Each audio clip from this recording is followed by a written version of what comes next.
अस्सलाम वालेकुम। University time में शाकिर अली आपसे मुखातिब। वेबिनार इंटरनेशनल है। हमारे साथ यहाँ पर मौजूद हैं professor doctor meritorious acting vice chancellor doctor Rukhsar Ahmed sahab हमारे साथ मौजूद है। आप रिसोर्स पर्सन हैं इस वक्त HEC के और मुद्दत किताब के मुसन्निफ भी हैं। हमारे दरमियान मौजूद हैं शहीद जुल्फ़िकार अली भुट्टो यूनिवर्सिटी के और डीन ऑफ फैकल्टी भी हैं आप। और हमारे साथ इस वक्त मौजूद हैं sir Mohammad Hasan, ambassador Indonesia और हमारे प्यारे से एक्सीलेंसी और बहुत ही प्यारे से और साथ में झंडा भी नज़र आ रहा है और साथ में नक्शा भी नज़र आ रहा है। बहुत अच्छा एक लुक नज़र आ रहा है। डॉक्टर साहब, हम पहले आपकी जाने बढ़ेंगे। इस वक्त खासकर एजुकेशन के हवाले से पाकिस्तान की पूरी यूनिवर्सिटियों के हवाले से अगर हम बात करेंगे कि इस वक्त यूनिवर्सिटियों का जो किरदार है ख़ास तौर पर बैरून मुमालिक में, वो कैसा है, खासकर कोलैबोरेशन के हवाले से?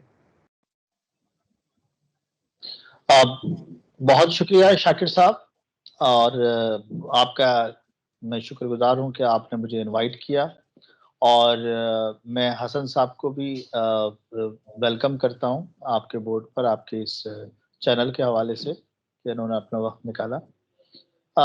यूनिवर्सिटीज़ अब जो हैं, पहले तो नेशनल लेवल पर यूनिवर्सिटीज़ का काम हुआ करता था और नेशनल लेवल पर यूनिवर्सिटीज़ की रैंकिंग भी हुआ करती थी, उनके स्टैंडर्ड को भी चेक किया जाता था। लेकिन अब पूरी दुनिया में चूँकि ग्लोबलाइजेशन का दौर है और ग्लोबल विलेज में अब इस वक्त हम रह रहे हैं, पूरी दुनिया एक ही साथ है। और जब इंटरनेट का ख़ास तौर पे जो सेंचुरी के हवाले से और जिस तरीके से ऑनलाइन और डिस्टेंस लर्निंग का जो सिलसिला शुरू हुआ है कोविड की वजह से, और जो भी उसमें कोविड में स्पेशली बहुत ज़्यादा ऑनलाइन लर्निंग की तरफ गई हैं यूनिवर्सिटीज़, तो अब यूनिवर्सिटीज़ जो है इंटरनेशनल यूनिवर्सिटीज़ सब एक ही पेज पर आ चुकी हैं और अब एक दूसरी यूनिवर्सिटी से के साथ कोलैबोरेशन हो रहा है।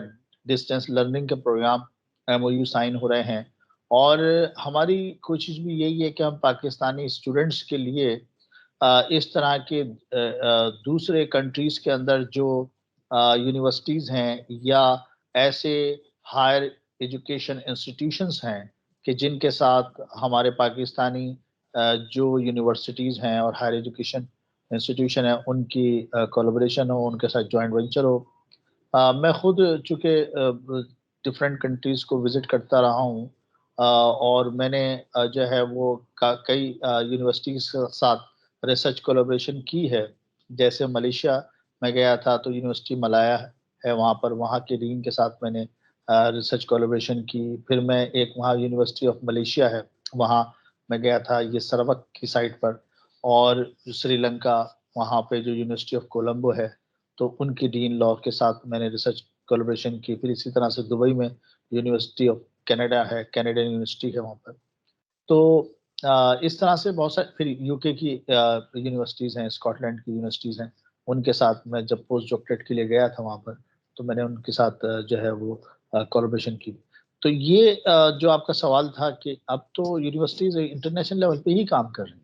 जी सही। बिल्कुल सर मोहम्मद हसन हमारे साथ मौजूद है यहाँ, एम्बेसडर इंडोनेशिया से।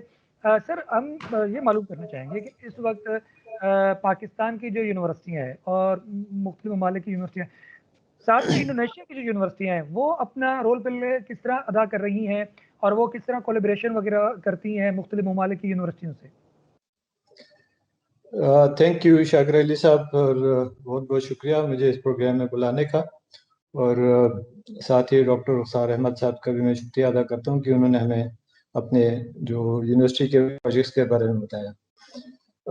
जैसे कि आपको मालूम है कि इंडोनेशिया यहाँ पे जो साउथ ईस्ट एशिया में सबसे बड़ा मुल्क है और सबसे बड़ा इस्लामिक मुल्क भी है।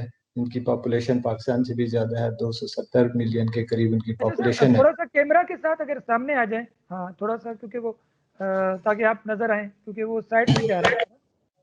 जी अब ठीक है? जी जी बिल्कुल, जी सर। तो मैं आपको बता रहा था कि इंडोनेशिया जो है ना एक बहुत बड़ा मुल्क है, इस रीजन में सबसे बड़ा मुल्क है और दुनिया में सबसे बड़ा इस्लामिक मुल्क है। और इसी हिसाब से इनकी जो है ना ये बड़े पढ़े लिखे लोग हैं यहाँ पे। यूनिवर्सिटीज़ की तादाद पाकिस्तान से बहुत ज़्यादा है इधर। तकरीबन जो सारे यूनिवर्सिटीज़ मिला के अगर मैं कहूँ तो पूरे मुल्क में 3000 से ज़्यादा यूनिवर्सिटीज़ हैं यहाँ पे, वाह, जिनमें से पब्लिक यूनिवर्सिटीज़ भी हैं और प्राइवेट यूनिवर्सिटीज़ भी हैं। ये मैं बता दूं कि तकरीबन 90% यूनिवर्सिटीज़ यहाँ पे वो प्राइवेट सेक्टर के ही हैं, और कोई 120-25 के करीब यूनिवर्सिटीज़ जो ना जो पब्लिक यूनिवर्सिटीज़ हैं, बाकी सारे प्राइवेट यूनिवर्सिटीज़ हैं। फ़र्क उसमें यह है कि जी प्राइवेट यूनिवर्सिटीज़ टोटली उनके अपने बजट पे चलता है, फीस पे जो स्टूडेंट से लेते हैं उन्हीं के ऊपर चलता है, गवर्नमेंट की तरफ से उनको कोई सपोर्ट नहीं होती। और ये भी मैं आपको बताता चलूँ कि इनमें से इनकी यूनिवर्सिटीज़ की रैंकिंग में बहुत अच्छे हैं, कम से कम कुछ के तो बड़ा नाम है यहाँ पे। QS वर्ल्ड यूनिवर्सिटी रैंकिंग में तकरीबन इनके आते हैं फर्स्ट टॉप 450 में, इनके इंडोनेशिया से तकरीबन 8 के करीब यूनिवर्सिटीज़ उसमें आते हैं, जिनमें से यूनिवर्सिटी ऑफ इंडोनेशिया जो बेस्ड करते हैं जकार्ता में, वो सबसे बड़ी यूनिवर्सिटी और पुरानी यूनिवर्सिटी है। एशिया में 59th पोजीशन है QS लिस्ट के ऊपर, और वर्ल्ड में 305 के ऊपर आता है। तो इस लिहाज से अगर आप देखा जाए तो अपॉर्चुनिटीज़ पाकिस्तान के साथ कोऑर्डिनेशन और कोऑपरेशन करने के लिए हमारी यूनिवर्सिटीज़ के साथ बहुत स्कोप है यहाँ पे। और बीइंग इस्लामिक कंट्री और पाकिस्तान का भी जो ना बड़ा रिगार्ड करते हैं, और ये लोग बड़े उसमें कीन है। हमारी एम्बेसी के साथ जो ना कुछ यूनिवर्सिटीज़ का बहुत हमारा इनके साथ इंटरेक्शन रहता है, और हर फील्ड के ऊपर, और हम उनको सपोर्ट करते हैं और वो हमारे सपोर्ट करते हैं। कुछ पाकिस्तान के ऊपर हमने इनसे किताबें भी लिखवाई हैं, कश्मीर के ऊपर बड़ा काम करते हैं यहाँ पे। तो इसलिए जो ना हमारी भी कोशिश है कि ये हमारी यूनिवर्सिटीज़ इनके साथ मिलकर कुछ इनसे सीखें, कुछ हम उनको बताएं। और जहाँ तक ये जो लीगल मैटर्स में कोऑपरेशन का ताल्लुक है, I think I would first like to know from doctor साहब कि हम क्या चाहते हैं इसमें, क्योंकि इससे पहले हमारा इनके साथ कोई कोलैबोरेशन लीगल मैटर्स में नहीं है। और साथ साथ में ये भी बताते चलूँ कि चूँकि पाकिस्तान में जो हमारा लीगल सिस्टम है वो बेस्ड है on the UK system of justice system, और उसके ऊपर शायद हमने बेस किया हुआ, क्योंकि हम उनकी कॉलोनी थी। Indonesia basically it was a Dutch colony, तो इनका शुरू से ही जो है ना जो लीगल सिस्टम है और लीगल एजुकेशन सिस्टम है वो डच मॉडल के ऊपर बना हुआ है यहाँ पे। लेकिन ये कि जब से ये आज़ाद हुए इसके बाद से उन्होंने उस मॉडल को पूरा फॉलो नहीं किया, इन्होंने अपना डेवलप कर लिया है।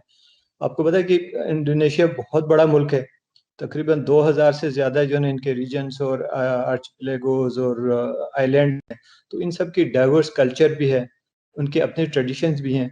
इसलिए जो है ट्रेडिशनल लॉ का भी बड़ा रोल है, और कुछ जगहों पे तो ट्रेडिशनल लॉ ज़्यादा चलता है, इसलिए उसको भी जो है ना वो पढ़ाते हैं उन यूनिवर्सिटीज़ में।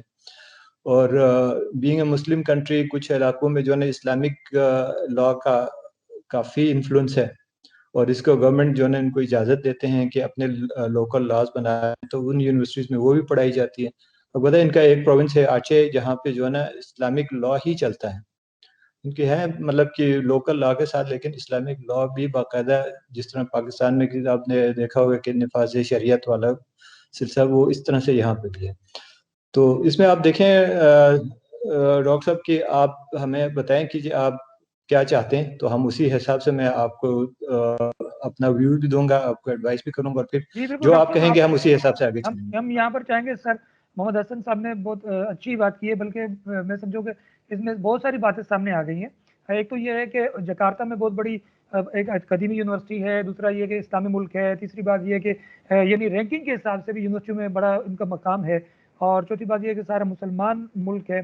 पांचवी बात ये है कि सर हसन साहब बहुत अच्छे तरीके से उनको डिफाइन कर रहे हैं, हमें बता रहे हैं। तो आप ये बताइए कि सर कह रहे हैं कि हम आप as a being resource person HEC के और यूनिवर्सिटी के बीइंग डीन, आप लोग क्या चाह रहे हैं, किस तरह कोलैबोरेशन हो इंडोनेशिया की तमाम यूनिवर्सिटियों के साथ? बिल्कुल, जो बात हसन साहब ने अभी फरमाई अपनी डिस्कशन में कि एक तो ये कि ये एक मुस्लिम कंट्री है, और जो जिस तरह से उन्होंने बताया कि तकरीबन 3000 यूनिवर्सिटीज़ हैं, تو یہ بہت بڑی بات ہے کہ اتنی زیادہ یونیورسٹی ایک کنٹری میں ہونا. مجھے نہیں پتا کہ کسی اور کنٹری میں اتنی یونیورسٹیز ہوں گی. تو لیکن ایک تو یہ خوشی کی بات ہے. دوسری بات یہ کہ یس آف کورس کہ ایک اسلامک کنٹری ہے, مسلم کنٹری ہے, تو اب چونکہ یہ پاکستان بھی ایک الحمدللہ اسلامک کنٹری ہے, اور پاکستان میں بھی ماشاءاللہ بڑا کام ہوا. یونیورسٹیز جو کہ کم ہیں لیکن بہت اچھے طریقے سے جو وہاں پر جو مینجمنٹ ہے, پروفیسرس ہیں, سب بہت اچھا کام کر رہے ہیں. ہائر ایجوکیشن کمیشن کی بہت اچھی کوششیں ہیں, کاوشیں ہیں. تو اور جو ابھی پچھلے 10 سالوں میں جو ہائر ایجوکیشن میں کام ہوا ہے, بہت اچھا کام ہوا ہے, اور کافی کام ہو رہا ہے. میں صرف اس حوالے سے جو ابھی بات حسن صاحب نے کی کہ انڈونیشیا اور پاکستان کے حوالے سے ہم کیا کر سکتے ہیں, وہ ایک تو یہی ہے کہ جو یونیورسٹیز کے ساتھ یونیورسٹی ٹو یونیورسٹی جو ہے وہ کولیبریشن ہوں اس طرح کے کہ جو اسپیشلائزیشن, جو اسپیشلٹی انڈونیشیا کی یونیورسٹیز کے ساتھ ہے وہ پاکستان کی یونیورسٹیز کو, پاکستانیوں کو آفر کریں. اسی طرح سے بہت ساری اسپیشلٹی ہمارے پاس ہیں. جیسے میں حسن صاحب کی بات سے اتفاق کروں گا کہ پاکستان میں جو لا ہے, جو برٹش لا, چونکہ برٹش کالونی رہا ہے اور برٹش یہاں پر رول رہا ہے, تو وہ ابھی بھی اسی کی ایکسٹینشن ہے. اور اب یہ ہے کہ لیکن لا میں پاکستان میں بہت کام ہوا, اور اسلامک لا میں بھی کام ہوا ہے, کیونکہ دیکھیے شریعت کوڈ ہے ہمارے پاس. اسلامک لا پہ بہت سارا کام ہوا ہے, جہاں ہمارے پاس دوسرے لا ہے, لیگل سسٹم ہے. تو اس میں ایک اس طرح کا ایجوکیشنل ایکسچینج پروگرام, یعنی جس میں ہم اپنی فیکلٹی کو بھیجیں, جس کو ہم فیکلٹی ایکسچینج اور اسٹوڈنٹ ایکسچینج پروگرام کہتے ہیں. یہاں کے اسٹوڈنٹ جائیں, یہاں کی فیکلٹی جائیں, وہاں کی فیکلٹی یہاں پر آئے. ویسے ریسرچ میں تو چلتا رہتا ہے. لاسٹ ایئر ہماری یونیورسٹی کے 2 جو ہیں وہ پروفیسرز گئے